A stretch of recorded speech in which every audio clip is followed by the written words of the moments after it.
नमस्कार। लोकसभा चुनाव 2024 संपन्न हो चुका है। वोटिंग 4 जून को होने वाला है। रिजल्ट सबके सामने आएगा। जो एक रिजल्ट सबसे पहले आया है वो है चुनाव आयोग के जो प्रमुख हैं राजीव कुमार के बारे में। चुनाव आयोग ने आज जब प्रेस कॉन्फ्रेंस किया तो चुनाव आयोग के जो मुख्य चुनाव आयुक्त हैं राजीव कुमार, उनकी लच्छेदार भाषणों और प्रवचनों से ये एक रिजल्ट तो सामने आ गया कि आने वाले दिनों में राजीव कुमार भी भारतीय राजनीति का एक चेहरा बनेंगे। क्योंकि आप पूरे प्रेस कॉन्फ्रेंस में अगर उनकी बातों को ध्यान से सुने तो उन्होंने जिस तरीके से शेरो शायरी की, अपना दुख बताया, चिंता जाहिर की, दावा जितना किया, वो सारे के सारे गुण एक ब्यूरोक्रेट्स में तो होते नहीं है जल्दी। क्योंकि ब्यूरोक्रेट्स का काम होता है खबर बताना और फिर चले जाना। लेकिन उनकी पीड़ा इस कदर थी, ऐसी चुभन थी। किसकी चुभन? लोकतंत्र के दो पहलू होते हैं, एक सत्ता पक्ष और एक विपक्ष। लेकिन विपक्ष जब उन पर कोई आरोप लगाया तो उनको चुभ गई। पारदर्शिता के सवाल पर बोलते बोलते टूल किट शब्द भी ले आए। बोले कि देखिए हम तो नहीं कहेंगे, लेकिन उनके बातचीत से आप उनका प्रेस कॉन्फ्रेंस सुनिए तो आपको समझ में आएगा कि वो टूल किट की बात क्यों करने लगे या उनके मुंह में ये शब्द कहां से आया। दुनिया भर की बातें की राजीव कुमार मुख्य चुनाव आयुक्त ने कि हमने ये किया, 64 करोड़ मतदाताओं ने वोट दिया। वो जब बता रहे थे शुरुआत के पहले फेज में जब बताए तो शायरी भी पढ़े और जिस तरह से अपनी गाथा बता रहे थे कि हमने ये किया, हमने वो किया, बहुत बहुत धन्यवाद। लेकिन जब उनसे सवाल पूछा गया कि आपने धार्मिक जो मामलों पर जो हेट स्पीच आया उस पर आपका जवाब क्या था, तो वो गोल मटोल जवाब देकर निकल लिए। बहुत सारी बातों को जवाब नहीं दे पाए। लेकिन लोकतंत्र के जो दो पहलू होते हैं, एक पहलू मतलब विपक्ष अगर कोई सवाल करता है तो उनकी पारदर्शिता पर जब सवाल उठाता है तो उनको चुभती है। और ये चुभन किसको होती है? क्योंकि हम और आप जब भी देखते हैं कि सत्ता पक्ष और विपक्ष का आरोप और प्रत्यारोप होता है, ब्यूरोक्रेट्स जो अधिकारी होते हैं उनको इसमें नहीं पढ़ना चाहिए, नहीं पढ़ते हैं, और जो पढ़ते हैं वो दिखार हो जाते हैं, मतलब कि सामने आ जाता है उनका चेहरा। और राजीव कुमार का चेहरा आज फिर सामने आया और ये साबित हो गया कि उनके मन में कुछ पक रहा है। अब राजीव कुमार के मन में क्या पक रहा है, आप आज का उनका प्रेस कॉन्फ्रेंस पूरा सुनिए, ध्यान से सुनिए। क्या डायलॉग मारा उन्होंने कि दुनिया के किसी देश में ऐसा चुनाव नहीं होता है। अरे भाई साहब, पहले भी यही बात थी, पहले भी दुनिया का सबसे बड़ा लोकतंत्र है, जाहिर सी बात है हर 5 साल के बाद वोटर्स बढ़ेंगे। इसमें बड़ी बात क्या है? आपने चुनाव कैसे संपन्न कराया ये तो बताइए। आरोप लगा हेट स्पीच पर, आपने कुछ नहीं किया। आरोप लगा कि फलाने नेता ने हेट स्पीच दिया है और आपने नोटिस भेज दिया उस पार्टी के अध्यक्ष को। और आरोप लगा कि चुनाव आयोग डाटा जारी नहीं करता है समय पर। आरोप यह भी लगा कि गर्मी के दिनों में चुनाव क्यों कराए, तो उन्होंने कहा, माना इस बात को कि हाँ ये गलती है।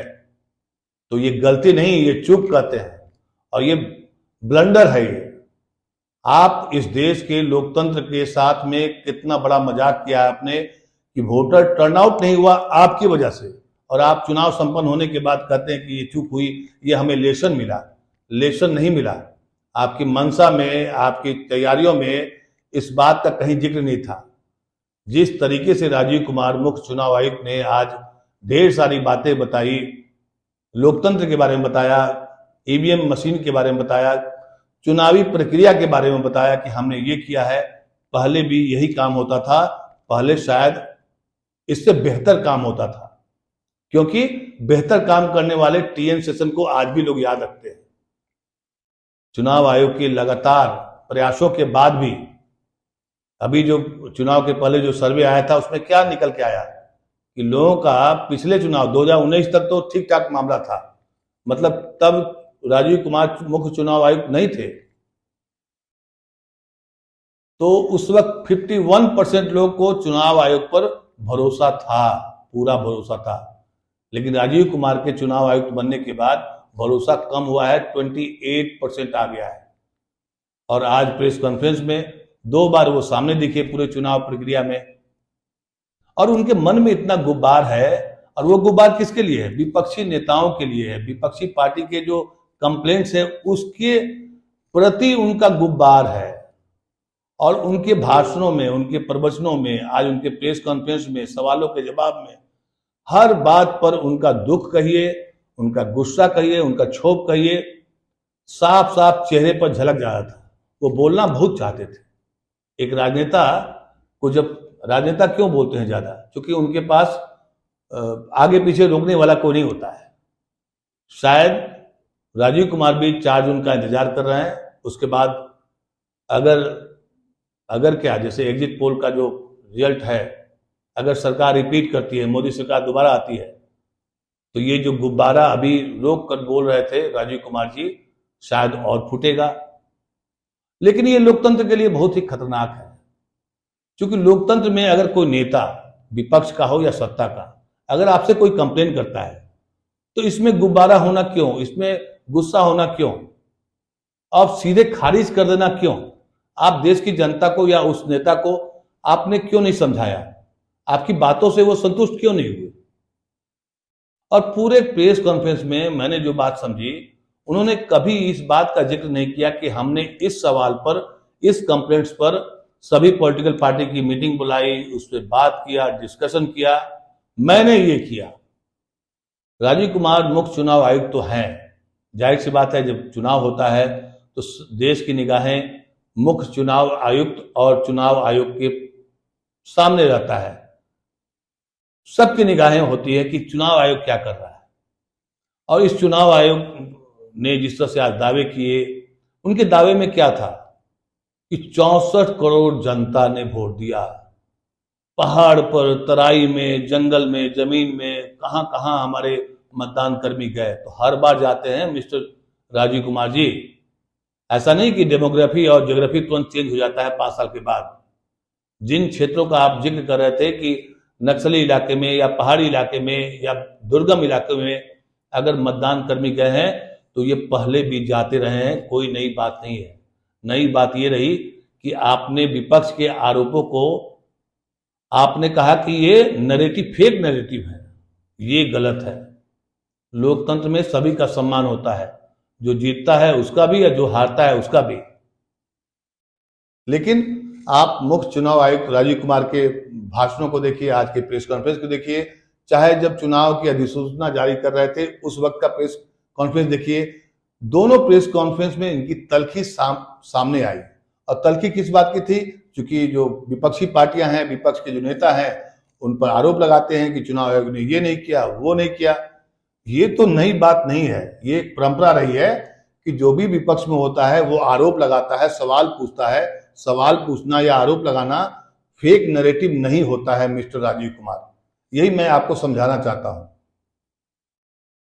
क्योंकि चुनाव, भारत देश का जो चुनाव है अपने आप में ऐतिहासिक होता है हर बार। लेकिन इस ऐतिहासिक चुनाव में ऐतिहासिक अवसरों को याद भी किया जाता है। जब जब चुनाव होता है तब तब TN सेशन की याद आती है। क्यों याद आती है राजीव कुमार जी? अगर आपने 11 विधानसभा चुनाव और ये लोकसभा चुनाव का आपको अनुभव हो गया है, तो जरा ये भी झांक कर देखिए, ये भी पता करके देखिए कि आखिर क्या बात थी कि TN सेशन को लोग याद करते हैं। और आपको थोड़ी सी विपक्ष के जो आरोप होते हैं या सवाल होते हैं उस पर आपको इतनी चिढ़ हो जाती है। चिढ़ ऐसी वैसी नहीं, शेर व शायरी करने लगते हैं मिस्टर राजीव कुमार। आपका काम शेर व शायरी करना नहीं है मिस्टर राजीव कुमार जी। आप देश के लोकतंत्र के एक तरह से गार्डियन थे, और गार्डियन वाली जो भूमिका थी वो दिखी नहीं कहीं चुनाव में। वोटर अगर वोट करने नहीं आए, लोकतंत्र में अगर जनता की भागीदारी नहीं बढ़ी आपकी वजह से, और गर्मी में आपने चुनाव कराया तो उसके लिए आप दोषी हैं। हम और आप या कोई भी व्यक्ति अक्सर नेताओं पर ये ठीकरा फोड़ते रहते हैं कि नेताजी ने ये गलत किया, ये योजना गलत बना दिया। लेकिन जिस योजना से लोकतंत्र मजबूत होता है, उस योजना को बनाने वाले मुख्य चुनाव आयुक्त ने गर्मी में इलेक्शन कराया और ये एहसास, ये गलती या ये चूक जो है चुनाव कराने के बाद इनको समझ में आया। यही इनकी उपलब्धि है।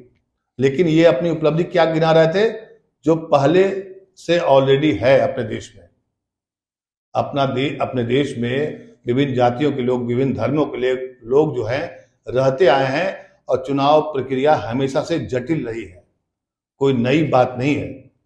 वक्त के साथ टेक्नोलॉजी बदला है और टेक्नोलॉजी की बदौलत ये चुनाव प्रक्रिया और सरल होती गई, लेकिन इसमें चुनाव आयोग का भरोसा लगातार घटा है। और इसके लिए कौन जिम्मेदार कहा जाएगा? ये कह देना कि मोदी जी दोषी हैं, ये तो उचित नहीं होगा। मोदी जी ने तो आपको चुनाव आयुक्त बना दिया, जिम्मेदारी आपकी थी, सारा पावर तो पूरे चुनाव के दौरान आपके पास था।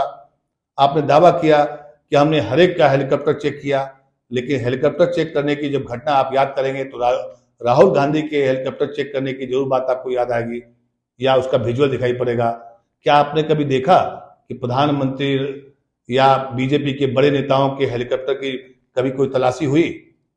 क्या कोई ऐसी खबर देखी आपने? या कितने हेट स्पीच दिए गए? इस पर चुनाव आयोग क्यों शांत रहा?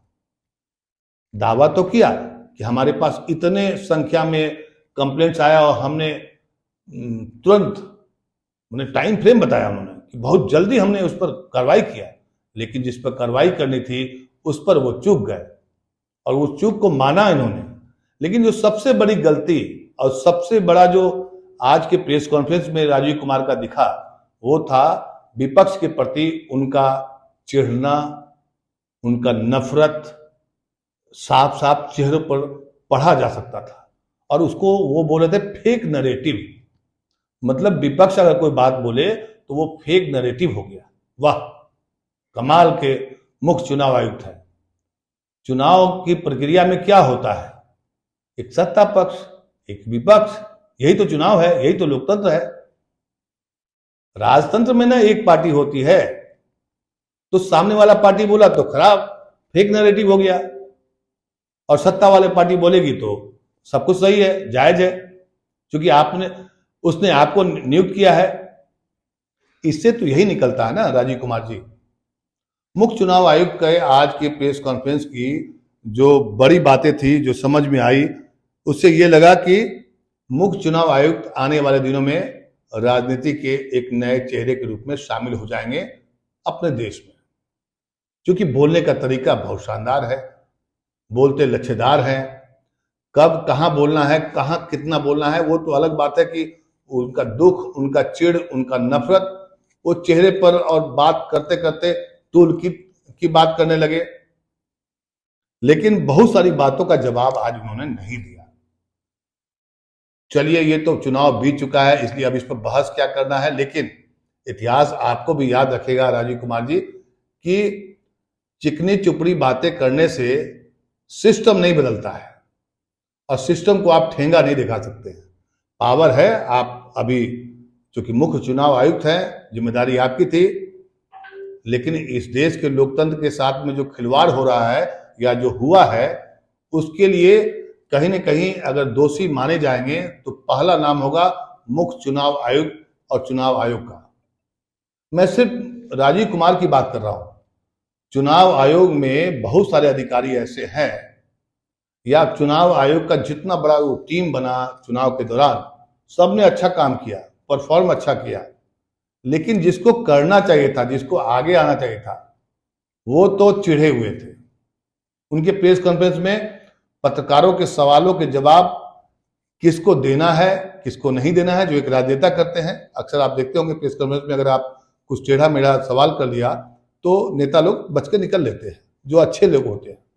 तो इनमें भी यही गुण है। अब मैं आपको बताता हूं कि चुनाव आयोग ने टूल किट वाला बात बोली आज। उनके मुंह में टूल किट आया, और टूल किट किसके मुंह से आता है?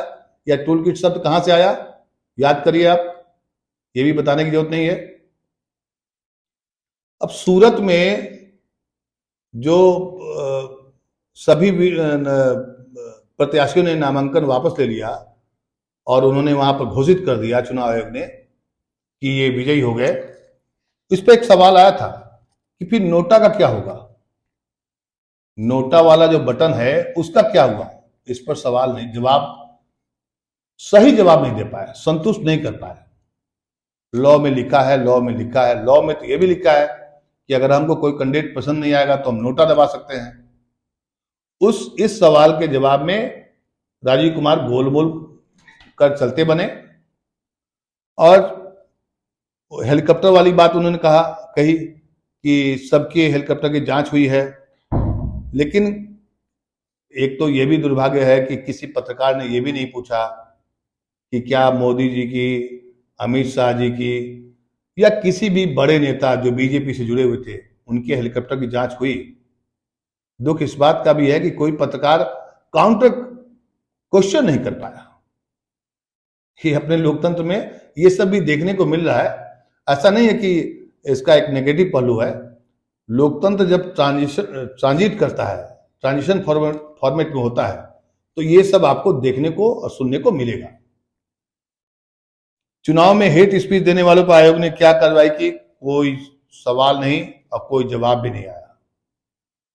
बस इतनी खबर आई थी कि हेट स्पीच पर जब कंप्लेन किया गया था तो जिसने हेट स्पीच दिया था उसको नोटिस नहीं दे करके उसकी पार्टी के अध्यक्ष को नोटिस भेजा गया था चुनाव आयोग के द्वारा। यह भी पहली बार हुआ था और आयोग ने लास्ट में माना कि 1 महीने पहले ये चुनाव खत्म हो जाना चाहिए था। आप तो छोटी सी बात कहकर निकल लिए, देश शायद भूल भी जाएगा, क्योंकि हमें क्या है कि इस देश की जनता सब कुछ स्वीकार कर लेती है, अच्छों को भी बुरों को भी। लेकिन आपकी ये जो कहना है कि 1 महीने पहले चुनाव होता तो शायद बेहतर होता, ये समझ आपको पहले क्यों नहीं आया। इसी काम के लिए तो आपको बैठाया गया था कि आप अच्छे से चुनाव सही वातावरण में, सही सुरक्षा व्यवस्था में आप करें। इसके लिए ही तो मुख्य चुनाव आयोग का पूरा दारोमदार होता है उस पर। फिर भी इस पर न किसी ने सवाल किया कि आप दोषी हैं तो आप पर क्या कार्रवाई होनी चाहिए, क्योंकि आपकी वजह से कई वोटर्स गर्मी की वजह से नहीं निकल पाए और कई जगहों पर वोटर्स की मौत हो गई। कहां पर, चुनाव वोटिंग जहां हो रहा था वहां से। बलिया में एक खबर मैं देख रहा था कि लाइन में लगे हुए थे बूढ़े और हीट वेव आया और उनकी मौत हो गई। नेटवर्क 18 पर खबर मैंने देखी। कौन है जिम्मेदार इसके लिए? और जिन लोगों ने वोट इसलिए नहीं दे पाए क्योंकि गर्मी ज्यादा थी, तो इसके लिए कौन जिम्मेदार माना जाएगा? ये सवाल भी पूछा जाना चाहिए था और इनको बोलना चाहिए था कि हाँ मैं दोषी हूं, मुझे जो सजा मिलेगी मैं भुगतने के लिए तैयार हूं। क्योंकि एक राजनेता लोग यही बोलते हैं, हमारे देश में परंपरा है। बहुत सारी बातें उन्होंने कही। उन्होंने दावा किया, चुनाव आयोग के जो मुख्य चुनाव आयुक्त हैं राजीव कुमार जी, उन्होंने दावा किया कि 2019 में 540 की तुलना में 2024 में 39 जगहों पर दोबारा चुनाव करवाए गए, ऐसा पहले कभी नहीं हुआ था। इस चुनाव में हिंसा की किसी तरह की घटना नहीं हुई। इस देश में ऐसा कोई नहीं है जिसका हेलीकॉप्टर चेक नहीं हुआ है, इन्होंने दावा किया। लेकिन खबर कहीं नहीं है कि मोदी जी का या अमित शाह जी का या नड्डा जी का हेलीकॉप्टर चेक किया गया है। कुल मिलाकर यह है कि आज मुख्य चुनाव आयुक्त ने ढेर सारी बातें की, लेकिन बहुत जल्दी निकल लिए प्रेस कॉन्फ्रेंस करके। और बाद में ट्विटर, सोशल मीडिया पर भी खबरें आ रही थी कि चुनाव आयोग ने उन्हीं पत्रकारों का सवाल लिया जिससे वो थोड़ा सा कंफर्ट महसूस कर रहे थे। ज्यादा टफ सवाल जैसे ही उसकी बारी आई तो प्रेस कॉन्फ्रेंस खत्म हो गया। ये थे हमारे आज के प्रेस कॉन्फ्रेंस के मतलब जो जिन्होंने किया मुख्य चुनाव आयुक्त राजीव कुमार जी, उनके बारे में मैंने आपको बताया। और सबसे बड़ी बात क्या है कि जो आज उन्होंने बोली, जिस पर चर्चा होनी चाहिए कायदे से, कि क्या एक चुनाव आयुक्त को, जिस पर इस देश का लोकतंत्र निर्भर करता है कि वो डोर कहां ले जाएगा, लोकतंत्र को कमजोर करने वाला है, उसके मुंह में टूल किट शब्द कहां से आया? ये सवाल तो पूछा जाएगा। आने वाले समय में शायद 4 जून के बाद नई सरकार का हमें भी इंतजार है। तब तक नमस्कार।